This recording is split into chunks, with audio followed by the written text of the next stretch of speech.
বলে জীবন খুব ক্ষণস্থায়ী, কেউ বলে জীবন হলো একটা সুন্দর স্বপ্নের মতো, আবার কেউ বলবে জীবন হলো এক কঠোর সত্য। কিন্তু জীবন আসলে কি? জীবন হলো আপনারই প্রতিবিম্ব, একটা দর্পণ। অর্থাৎ আপনি জীবনকে সেইভাবেই পাবেন যেরকম আপনি নিজেকে প্রতিপন্ন করবেন। যদি আপনি দর্পণের দিকে তাকিয়ে হাসেন, তাহলে আপনি সামনে হাসি মুখী দেখতে পাবেন। এবার যদি আপনি গম্ভীর হয়ে থাকেন, তাহলে আপনি একজন রুষ্ট ব্যক্তি দেখতে পাবেন। শেষে সবথেকে বেশি গুরুত্বপূর্ণ হলো আপনার চেষ্টা। আপনাকে সবসময় চেষ্টা করতে হবে যাতে আপনি নিজেকে প্রসন্ন এবং ইতিবাচক মনোভাবে রাখেন। এটা হলো আপনারই উত্তরদায়িত্ব, তাকে পালন করুন। এই মনকে প্রসন্ন রাখুন, এই সংসারকে সুন্দর বলে মনে হবে। আর এই মন প্রসন্ন হয়ে বলবে, রাধা রাধা। এই বৃহৎ বৃক্ষকে দেখুন, অত্যন্ত শক্তিশালী বৃক্ষ। এটা সবারই প্রিয়, তা সে ছোট হোক বা বড়, বৃদ্ধ হোক বা জোয়ান, সবাই ভালোবাসে এই বৃক্ষকে। আর সত্যি বলতে এই বৃক্ষ সবাইকে সেবা করে, সবাইকে ফল দান করে, সবাইকে ছায়া প্রদান করে। দূর থেকে দেখে মনে হয় এর কোনো পরিচর্যার প্রয়োজনই নেই, কিন্তু একজন কুশল মালী এইভাবে ভাবেন না। তিনি সময় অন্তরে খুব খুঁটিয়ে এই গাছ নিরীক্ষণ করেন, দেখতে থাকেন। যদি কোনো এমন শাখা থাকে যা রোগগ্রস্ত, তাহলে সেটা কেটে আলাদা করে দেন। যদি এমন কোনো শাখা থাকে যা মৃত, তাহলে সেটা আলাদা করে দেন। আর এইভাবে উপযুক্ত দেখাশোনা করার কারণেই এই বৃক্ষ এইভাবে সুস্থ হয়ে থাকে, সতেজ হয়ে থাকে, সবার সেবা করতে থাকে। আপনাকেও নিজের সাথে সেটাই করতে হবে। নিজের জন্য আপনাকে একজন কুশল মালী হয়ে উঠতে হবে। রক্ষা করতে হবে নিজের শরীরের, নিজের মনের। আপনার শরীর যদি রোগগ্রস্ত হয়ে পড়ে, তাহলে ওষুধ গ্রহণ করতে হবে। যদি এই মন কোনো এক কারণে বিচলিত হয়ে পড়ে, তাহলে তার থেকে নিজেকে মুক্ত করতে হবে। আপনি যদি নিজের যত্ন নেন, তবেই এই বৃক্ষের মতো হতে পারবেন। সেই বৃক্ষ যে সবারই প্রিয়, সবাইকেই সেবা করে। আসুন আমার সাথে ভালোবেসে বলুন, রাধা রাধা। করে দেয় সে, যা পেয়েছে তা যাতে হারিয়ে না ফেলে, সেই ভয়, সংকট ও বিপদের সম্মুখীন হওয়া বন্ধ করে দেয়। সেই পথটাই ভুলে যায় যাতে চলে সে সাফল্য অর্জন করেছে। এটা অনুচিত। জীবনে যে কোনো পরিস্থিতি আসুক, যে কোনো অবস্থায় থাকুন, আহ্বানগুলোকে স্বীকার করুন। কারণ যদি আপনি সেই আহ্বান স্বীকার করেন, তবেই আপনি এই সংসারকে কিছু দেওয়ার উপযোগী হয়ে উঠবেন। যদি সফল হন, তাহলে এই সংসারকে নেতৃত্ব দিতে পারবেন। আর যদি অসফল হন, তাহলে শিক্ষা পাবেন যে কি করা উচিত নয়। তাই জীবনে আহ্বান স্বীকার করুন, দুশ্চিন্তা নয়। রাধা রাধা। এই সংসারের সব থেকে গুরুত্বপূর্ণ তত্ত্ব কোনটা? প্রথম হলো সময়। জন্ম থেকে মৃত্যু পর্যন্ত এই যে সময়, এটাই তো হলো জীবন। দ্বিতীয় হলো জীবন, যাতে আমরা সময়ের সদ্ব্যবহার করি, শ্রেষ্ঠ থেকে শ্রেষ্ঠতর কাজ করার চেষ্টা করি। বহু বছরের এই পরম্পরা, এই সংস্কৃতিকে এগিয়ে নিয়ে যাওয়ার চেষ্টা করি। এই সংসারে আমরা অংশগ্রহণ করতে চেষ্টা করি। তৃতীয় হলো ধন, সেই ধন যা প্রত্যেক ব্যক্তি অর্জন করতে চেষ্টা করেন। এবার এই তিনটি তত্ত্বের মধ্যে একটা সামঞ্জস্য আছে, সমান ব্যাপার আছে। সে ধনই হোক বা সময় হোক বা হোক জীবন। আর সেই সমান ব্যাপার হলো যে যদি আপনি এটা গণনা করতে থাকেন, তাহলে তা কমতে থাকে। যদি আপনি এটা ব্যবহার করেন, তাহলে তা বাড়তে থাকে। একে সংগঠিত করে রাখতে চেষ্টা করলে এ হাত থেকে ফসকে যায়। কিন্তু যদি আপনি একে সামলে রাখতে শিখে যান, তাহলে এমন কাজ করবেন যাতে সংসারের সাথে সাথে পরবর্তী প্রজন্ম লাভবান হবে। যদি কিছু শিখতে চান, তাহলে সামলাতে শিখুন, গণনা করা বা সংগঠিত করা নয়। আসুন আর আমার সাথে ভালোবেসে বলুন, রাধা রাধা। আমাদের শরীর প্রকৃতির সর্বশ্রেষ্ঠ রচনা। যে অঙ্গ প্রত্যঙ্গ আমরা লাভ করেছি, প্রত্যেকটির মধ্যে শুধু একতার দ্বারা, সংগঠনের দ্বারা।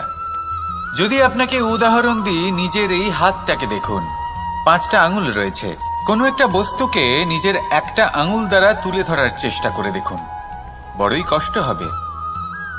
তখন আপনি বুঝতে পারবেন, যখন এই 5টি আঙুল একত্রিত হয় তখন কোনো কাজ কতটা সহজ হতে পারে। এটাই হলো শক্তি, একতার। সব থেকে ভালো উদাহরণ যদি আপনাকে দিই, তাহলে বাঁশি। এই বাঁশি থেকে অত্যন্ত মধুর সুর নির্গত হয়, যা সবার মন প্রসন্ন করে দেয়। এই কথা সত্যি। কিন্তু এই বাঁশি আমি একটা বা দুটো আঙুল দিয়ে বাজাতে পারবো না। আমাকে প্রত্যেকটা আঙুল ব্যবহার করতেই হবে, তবেই এর থেকে মধুর সুর নির্গত হবে, যা সকলকে প্রসন্ন করবে। ঠিক কিনা?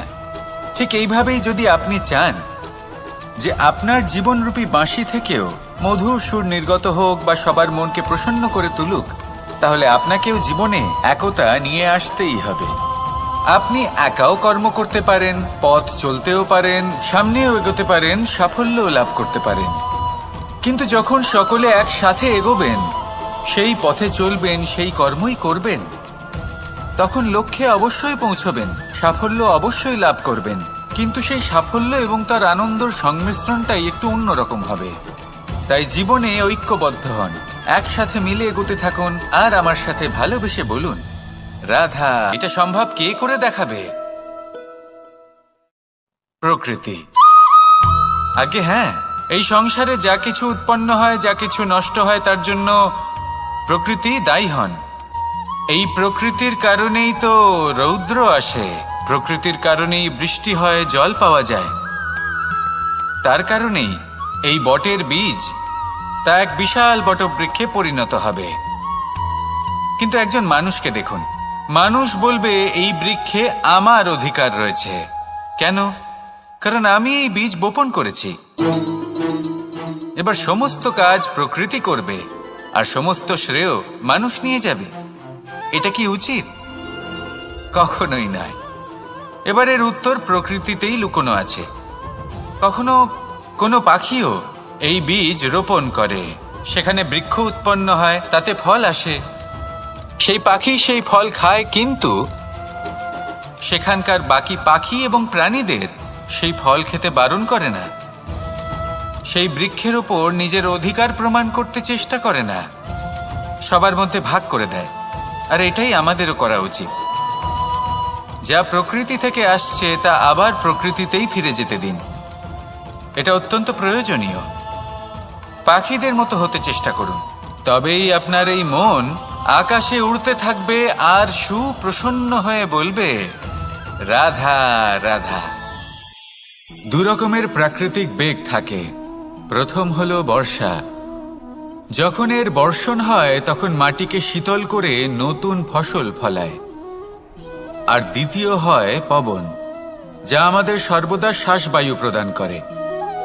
অশান্ত এই মনকে শান্তি প্রদান করে, এই ক্লান্ত শরীরে স্ফূর্তি প্রদান করে।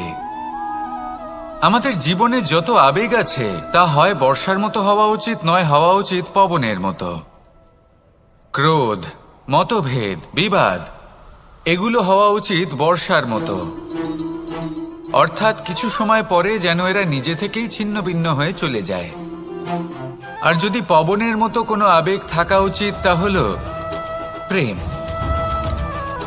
যা সর্বদা শ্বাসবায়ু প্রদান করে, সবসময় সাথে থাকে। একে আমরা অনুভব করতে পারি না, কিন্তু এ আমাদের অনুভব করার জন্য প্রাণবায়ু প্রদান করে। আর যখন চক্রবাতের মতো সে ভয়ঙ্কর হয়ে ওঠে, তখন সমগ্র সংসার বদলে দেয়। এর সারমর্ম একটাই, শক্তি। মতভেদ, ক্রোধ, বিবাদের মধ্যে নেই। শক্তি যদি থাকে, তা আছে প্রেমের মধ্যে। তাই এই প্রেমকে মনের মধ্যে রাখুন আর আমার সাথে বলুন, রাধা রাধা। ঘৃণা, প্রেম, রেগে যাওয়া, মান ভাঙানো, ভুলে যাওয়া, এই সকল অনুভূতি মানুষের জীবনে অত্যন্ত গুরুত্বপূর্ণ। মানুষের এই অনুভূতিগুলো না থাকলে মানুষ একটা যন্ত্রের থেকে বেশি আর কিচ্ছু নয়। কিন্তু এই অনুভূতি আপনি ভুল দিকে চালিত করলে এরাও আপনাকে আর মানুষের মতো বাঁচতে দেবে না। যদি ঘৃণার কথা বলেন, যদি আপনি কোনো ব্যক্তিকে ঘৃণা করেন, সেটা কেন? ব্যক্তিকে ঘৃণা করবেন কেন? ঘৃণা করুন তার স্বভাবগুলিকে, সেই স্বভাবগুলিকে যা সেই ব্যক্তিকে অপ্রিয় করে তুলছে। কারণ স্বভাব পাল্টানো যায়। এই সংসারের সব থেকে শ্রেষ্ঠ আশ্চর্য কোনটি? এই প্রশ্ন আমি আপনাকে জিজ্ঞেস করছি। এবার কেউ বলবেন স্বর্ণ দ্বারা নির্মিত লঙ্কা, এটি হলো সংসারের সব থেকে বড় আশ্চর্য। কেউ বলবেন বরফে ঢাকা সেই পর্বত যা আকাশ স্পর্শ করে। কেউ বলবেন সেই সমুদ্র যার গভীরতা মাপা অসম্ভব ব্যাপার।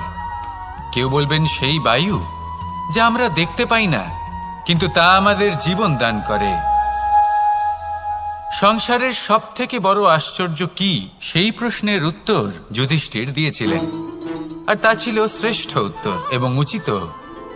উনি বলেছিলেন যে সংসারে প্রতিদিন কোনো ব্যক্তি জন্ম লাভ করেন আর কোনো ব্যক্তি মৃত্যুও লাভ করেন। এবার এই কথাটা সবাই জানেন, সবাই বোঝেন যে যখন জন্মেছি তখন কোনো একদিন আমিও অবশ্যই মৃত্যু লাভ করব। এবার যখন এই কথা প্রত্যেকটা মানুষ জানেন, তখন কেন প্রত্যেক মানুষ এই চিন্তায় থাকেন, এই নিয়ে কষ্ট পান, এই নিয়ে ব্যাকুল হয়ে থাকেন যে উনি একদিন মৃত্যু লাভ করবেন, তার থেকে দূরে পালাতে চেষ্টা করেন? বলেন যে আমি মৃত্যু লাভ করতে চাই না। কেন? যেখানে কোনো না কোনো দিন এটা অবশ্যই হবে। এ হলো ব্রহ্ম সত্য। এই যে ব্যাকুলতা, এই ভয়, এই যন্ত্রণা, এই চিন্তা তার মনকে বাঁচতেই দেয় না, এই জীবন অনুভবই করতে দেয় না। সেই জন্য এই চিন্তা, ব্যাকুলতা, ভয় এসবের কি লাভ? কোনো লাভ নেই। সেই জন্য যতক্ষণ জীবনযাপন করছেন প্রত্যেক মুহূর্ত যেন শ্রেষ্ঠ হয়, আনন্দময় হয়, প্রেমের দ্বারা পরিপূর্ণ হয়, সেই চেষ্টা করুন। চেষ্টা করুন যাতে আপনি যে কাজ করছেন তার দ্বারা যেন অন্যের মঙ্গল হয়। এই প্রচেষ্টাই আপনার জীবনকে প্রসন্নতা আর প্রেম দ্বারা ভরিয়ে তুলবে। এই মন সুপ্রসন্ন হয়ে বলবে, রাধা রাধা। এই পুকুর দেখছেন আপনি? বাচ্চা, বৃদ্ধ, যুবক, যাকেই আমি জিজ্ঞেস করব এটা কি, সবার উত্তর সেই একই হবে। উত্তর তখনই বদলাবে যখন প্রশ্ন এটা হবে যে আপনি এই পুকুরে কি করতে চান। কেউ বলবে আমি এমনি এর পাড়ে বসে এই জল স্পর্শ করে ঠান্ডা হাওয়ার আনন্দ অনুভব করতে চাই। কেউ বলবে আমি এই পুকুরে সাঁতার কাটতে চাই। কেউ বলবে কাগজের নৌকা বানিয়ে আমি এতে ভাসিয়ে দিতে চাই। কেউ বলবে আমি মাছ ধরে নিজের জীবন যাপন করতে চাই, ইত্যাদি ইত্যাদি। আপনাকে একটা কথা বলে রাখি, আমাদের জীবনও এই পুকুরেরই মতন, একই রকম। কিন্তু আমরা এই জীবন নিয়ে কি করব সেই সিদ্ধান্ত আমাদের। এই পুকুরে আপনি মুক্তও পাবেন, আবার পাঁকও পাবেন। যদি আপনি মুক্ত পেতে চান তাহলে এই পুকুরের গভীরে আপনাকে যেতে হবে। ততটাই চেষ্টা করতে হবে যতটা করলে আপনি সেই মুক্ত অর্জন করতে পারবেন। না হলে শুধু পাঁকে হাত পড়বে। তাই যা আমি সর্বদা বলে থাকি, সিদ্ধান্ত আপনার। রাধা রাধা। এই সংসারের সব থেকে বড় সুখ কি? কেউ বলবেন নিজের লক্ষ্য প্রাপ্ত করা, কেউ বলবেন ধন উপার্জন করা, কেউ বলবেন নিদ্রাই সব থেকে বড় সুখ, কেউ বলবেন রাজ্য লাভ করা, আবার কেউ বলবেন মাতার হাত থেকে খাবার খাওয়া, আদি ইত্যাদি। কিন্তু যদি সত্যি কথা বলি, এই সংসারের সব থেকে বড় সুখ হলো সেবা করা। কখনো কাউকে সেবা করে দেখুন। এই সেবা দ্বারা অন্য কোনো মানুষের আশীর্বাদ লাভ করাতেই সুখ রয়েছে। আপনার সেবা ভাব দ্বারা যখন কোনো মানুষ নিজের অন্তরাত্মা থেকে আপনাকে আশীর্বাদ করে, তার থেকে বড় সুখ আর কিছুই নেই। কারণ প্রত্যেক মানুষের মধ্যে ঈশ্বর বাস করেন। নরের সেবাই হলো নারায়ণের সেবা। নিষ্কাম সেবা করাই হলো সব থেকে বড় সুখ। তাই নিজের অন্তরে সেবার এই ভাব জাগ্রত করুন। যে সুখের কথা আমি বলছি, সেই সুখ অনুভব করেই দেখুন। এই মন সুপ্রসন্ন হয়ে বলবে, রাধা রাধা। বাহ, পুষ্পের সুবাস আমার খুব ভালো লাগে। অত্যন্ত সুন্দর হয় না? অবশ্যই সহ্য করতে হবে। এটাই হলো প্রকৃতির নিয়ম। এই নিয়ম কিন্তু আমরা সবাই জানি, কিন্তু আমাদের মধ্যে বেশিরভাগ মানুষ এই বিভ্রান্তি নিয়ে বাঁচি যে এই যে প্রকৃতির নিয়ম, তা আমার ওপর প্রযোজ্য নয়। তা কিন্তু নয়। আমাদের চতুর্দিকে এই যে নিসর্গ রয়েছে, আমরা তার কতটা ক্ষতি করি সেটা একবার ভেবে দেখুন। আমরা বনাঞ্চল জ্বালিয়ে দিই, বায়ু দূষিত করি, জল দূষিত করি, প্রাণীদের হত্যা আমরা করি। কেন? এই নিসর্গ আমরা নষ্ট করি, যদিও আমরা জানি যে আমরাও হলাম এই নিসর্গেরই অংশ। এবার দেখুন, শরীরের কোনো অংশে যদি আগুন ধরান, আস্তে আস্তে সমস্ত শরীরও জ্বলে যাবে। সেইভাবেই নিসর্গ যদি নষ্ট হয়ে যায়, তাহলে মনুষ্য জাতিও নষ্ট হয়ে যাবে। তাই এই যে নিসর্গ আপনি দেখছেন, এই পুষ্প, এই বৃক্ষ, বায়ু, জল, এদের সকলকে রক্ষা করুন, নষ্ট নয়। মনে রাখবেন, যদি নিসর্গ থাকে মানুষ থাকবে, যদি নিসর্গ থাকে তাহলেই জীবন থাকবে। আসুন আমার সাথে ভালোবেসে বলুন, রাধা রাধা। কেউ বলে জীবন খুব ক্ষণস্থায়ী, কেউ বলে জীবন হলো একটা সুন্দর স্বপ্নের মতো, আবার কেউ বলবে জীবন হলো এক কঠোর সত্য। কিন্তু জীবন আসলে কি? জীবন হলো আপনারই প্রতিবিম্ব, একটা দর্পণ।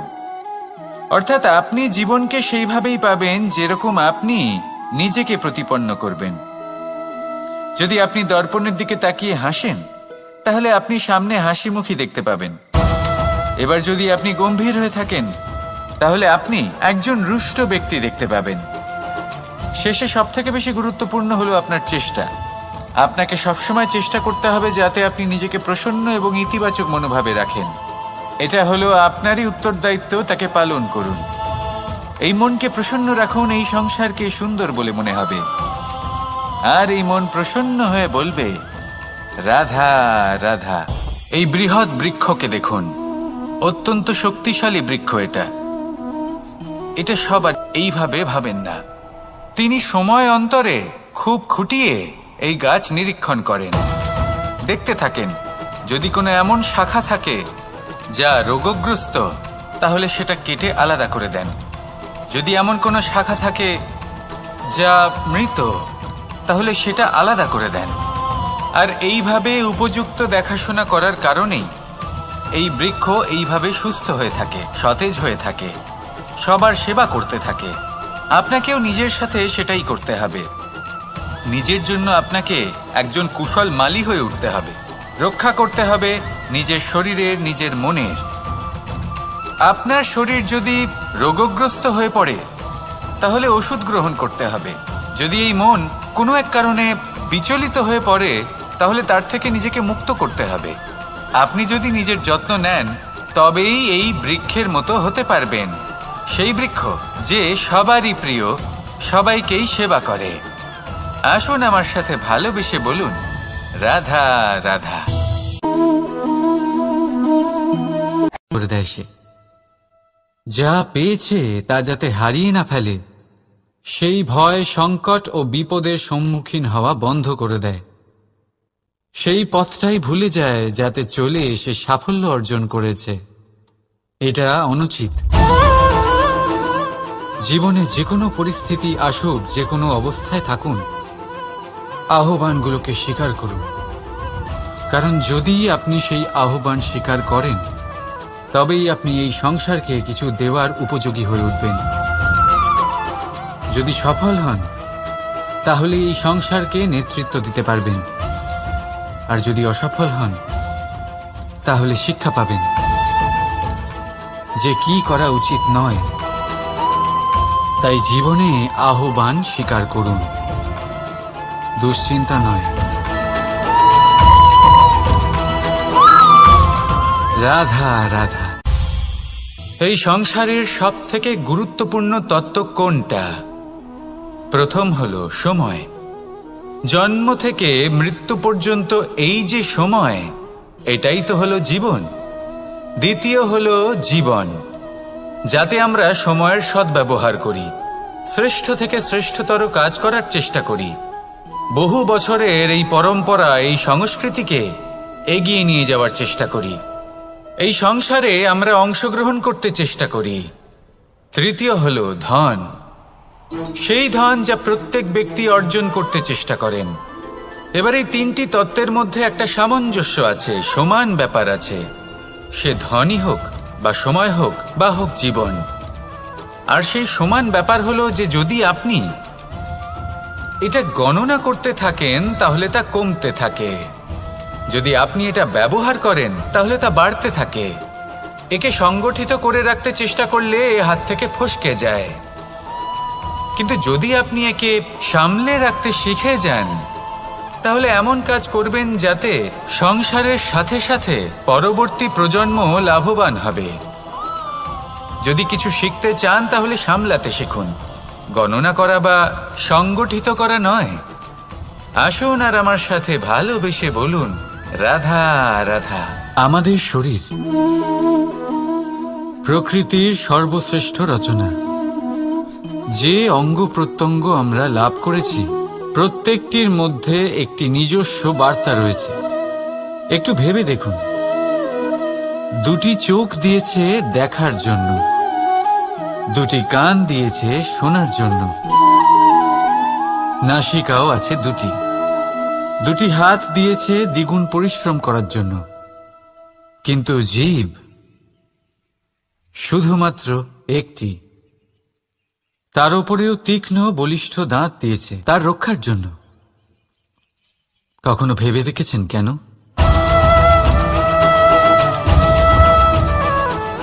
কারণ শব্দ আর শব্দের প্রয়োগ মানুষের সবচেয়ে বড় অস্ত্র, যার প্রয়োগ যত ভেবেচিন্তে করা যায় মানুষ তার জীবনে ততটাই উপরে উঠতে পারে।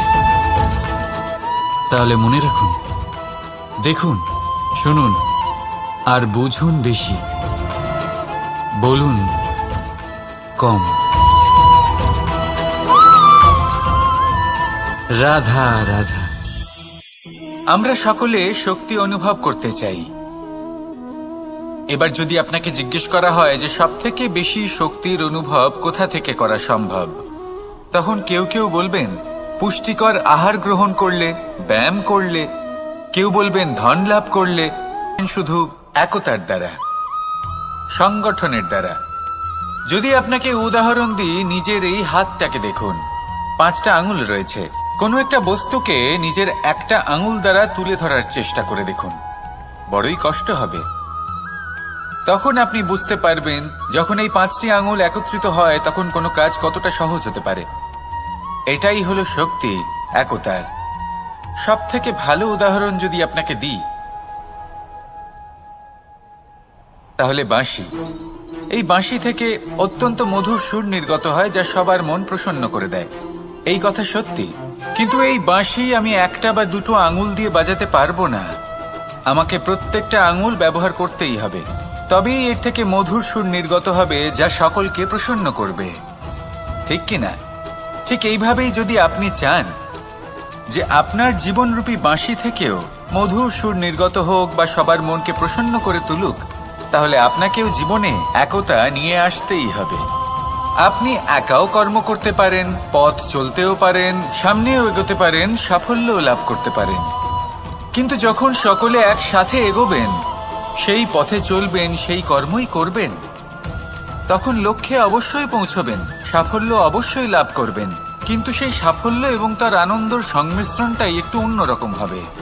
তাই জীবনে ঐক্যবদ্ধ হন, একসাথে মিলে এগোতে থাকুন আর আমার সাথে ভালোবেসে বলুন, এতে কে সাহায্য করবে, এটা সম্ভব কে করে দেখাবে?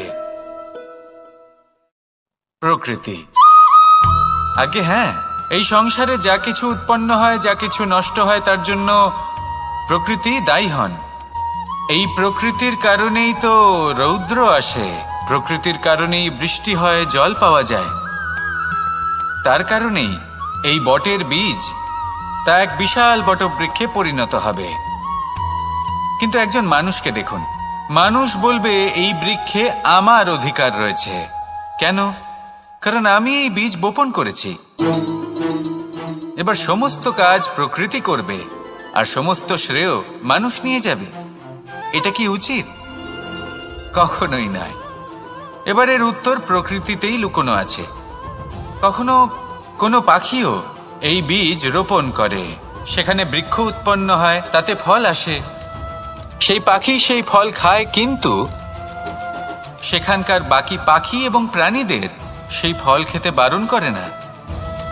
সেই বৃক্ষের ওপর নিজের অধিকার প্রমাণ করতে চেষ্টা করে না, সবার মধ্যে ভাগ করে দেয়। আর এটাই আমাদেরও করা উচিত। যা প্রকৃতি থেকে আসছে তা আবার প্রকৃতিতেই ফিরে যেতে দিন। এটা অত্যন্ত প্রয়োজনীয়। পাখিদের মতো হতে চেষ্টা করুন, তবেই আপনার এই মন আকাশে উড়তে থাকবে আর সুপ্রসন্ন হয়ে বলবে, রাধা রাধা। দু রকমের প্রাকৃতিক বেগ থাকে। প্রথম হলো বর্ষা। যখন এর বর্ষণ হয় তখন মাটিকে শীতল করে নতুন ফসল ফলায়। আর দ্বিতীয় হয় পবন, যা আমাদের সর্বদা শ্বাসবায়ু প্রদান করে। অশান্ত এই মনকে শান্তি প্রদান করে, এই ক্লান্ত শরীরে স্ফূর্তি প্রদান করে। আমাদের জীবনে যত আবেগ আছে তা হয় বর্ষার মতো হওয়া উচিত, নয় হওয়া উচিত পবনের মতো। ক্রোধ, মতভেদ, বিবাদ, এগুলো হওয়া উচিত বর্ষার মতো। অর্থাৎ কিছু সময় পরে যেন এরা নিজে থেকেই ছিন্ন ভিন্ন হয়ে চলে যায়। আর যদি পবনের মতো কোনো আবেগ থাকা উচিত, তা হলো প্রেম, যা সর্বদা শ্বাসবায়ু প্রদান করে, সবসময় সাথে থাকে। একে আমরা অনুভব করতে পারি না, কিন্তু এ আমাদের অনুভব করার জন্য প্রাণবায়ু প্রদান করে। আর যখন চক্রবাতের মতো সে ভয়ঙ্কর হয়ে ওঠে, তখন সমগ্র সংসার বদলে দেয়। এর সারমর্ম একটাই, শক্তি। মতভেদ, ক্রোধ, বিবাদের মধ্যে নেই। শক্তি যদি থাকে তা আছে প্রেমের মধ্যে। তাই এই প্রেমকে মনের মধ্যে রাখুন আর আমার সাথে বলুন, রাধা রাধা। ঘৃণা, প্রেম, রেগে যাওয়া, মান ভাঙানো, ভুলে যাওয়া, এই সকল অনুভূতি মানুষের জীবনে অত্যন্ত গুরুত্বপূর্ণ।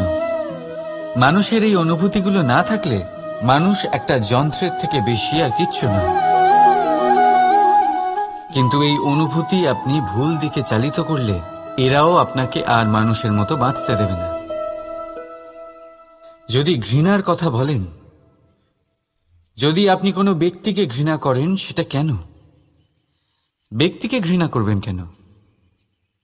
ঘৃণা করুন তার স্বভাবগুলিকে, সেই স্বভাবগুলিকে যা সেই ব্যক্তিকে অপ্রিয় করে তুলছে। কারণ স্বভাব পাল্টানো যায়। সেইভাবেই রাগ করুন, কিন্তু তাদের কথায়, তাদের ওপরে নয়। কারণ কথা বদলে দেওয়া সম্ভব। ভুলতে হলে ভুলুন তাদের ত্রুটি, তাদের নয়। কারণ ভুল অবশ্যই শুধরে নেওয়া যায়। প্রেম করুন তবে তাদের আত্মার সাথে, তাদের অনুভূতির সাথে, শরীরের সাথে নয়। কারণ শরীর হলো নশ্বর। বলুন কিন্তু খারাপ ভাবে নয়, ভালোবেসে। রাধা রাধা।